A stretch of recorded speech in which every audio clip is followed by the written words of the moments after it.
Halo semuanya, perkenalkan saya Edo Aprilianto jurusan Manajemen dengan NIM 0445385542. Kali ini saya akan mempresentasikan hasil gagasan topik terkait COVID-19, di mana untuk menjawab soal diskusi sesi keempat mata kuliah Bahasa Indonesia. Judul gagasan topik saya kali ini adalah Panduan New Normal Pasca Pandemi COVID-19. Untuk lebih jelasnya, ayo kita simak video berikut ini. Selamat menonton!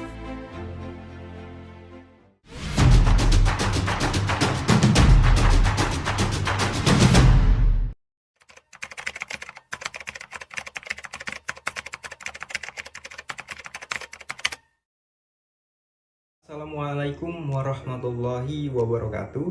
Selamat pagi dan salam sejahtera bagi kita semua. Yang saya hormati Bapak Kepala Desa beserta jajarannya. Yang saya hormati para tokoh masyarakat, tokoh agama dan pemuda yang pada hari ini hadir dalam ruangan ini, serta para hadirin yang berbahagia. Pertama-tama saya ucapkan puji dan syukur atas kehadiran Allah Subhanahu wa Ta'ala, karena atas berkat rahmat dan limpahan karunia-Nya kita dapat berkumpul pagi ini di ruangan ini dalam keadaan sehat walafiat. Salawat serta salam semoga tetap tercurahkan kepada junjungan Nabi besar Muhammad Sallallahu Alaihi Wasallam, kepada para sahabat, keluarga dan para pengikutnya yang senantiasa istiqomah hingga akhir zaman, yang insya Allah semoga kita termasuk di dalamnya. Amin, Allahumma amin. Bapak-bapak hadirin sekalian,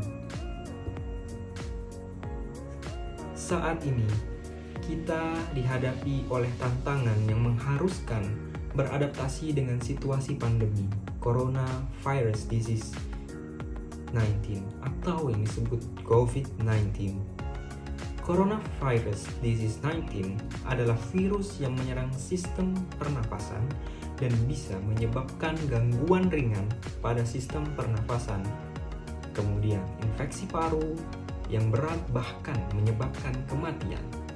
COVID-19 dapat menular dari manusia ke manusia melalui percikan droplet dari penderita yang bersin atau batuk, kemudian dengan kontak erat pada penderita atau kontak dengan permukaan benda yang terkontaminasi.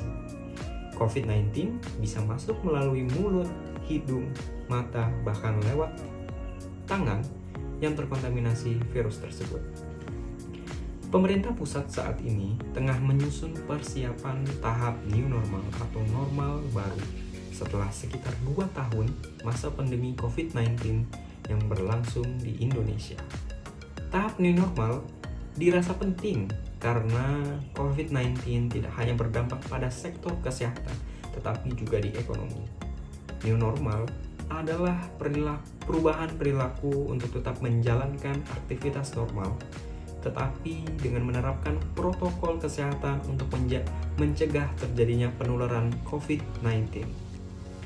Dalam new normal, prinsip utamanya adalah penyesuaian pola hidup. Penyesuaian ini diantaranya protokol yang harus ditetapkan disesuaikan dengan kondisi tempat kerja, lokasi publik, dan sebagainya.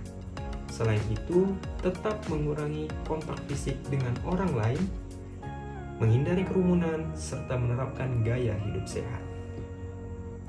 Dalam hal ini, masyarakat memiliki peran penting dalam memutus mata rantai penularan COVID-19 agar tidak menimbulkan sumber penularan baru atau klaster pada tempat-tempat di mana terjadinya pergerakan orang, interaksi antara manusia, dan berkumpulnya banyak orang. Peran masyarakat untuk dapat memutus mata rantai penularan COVID-19 harus dilakukan dengan menerapkan protokol kesehatan melalui perlindungan kesehatan individu dan perlindungan masyarakat. Yang pertama adalah perlindungan kesehatan individu, yakni maksudnya adalah individu melindungi kesehatannya dari penularan COVID-19 dapat terjadi melalui droplet yang dapat menginfeksi manusia dengan masuknya droplet yang mengandung virus SARS-CoV-2 ke dalam tubuh melalui hidung, mulut, dan mata.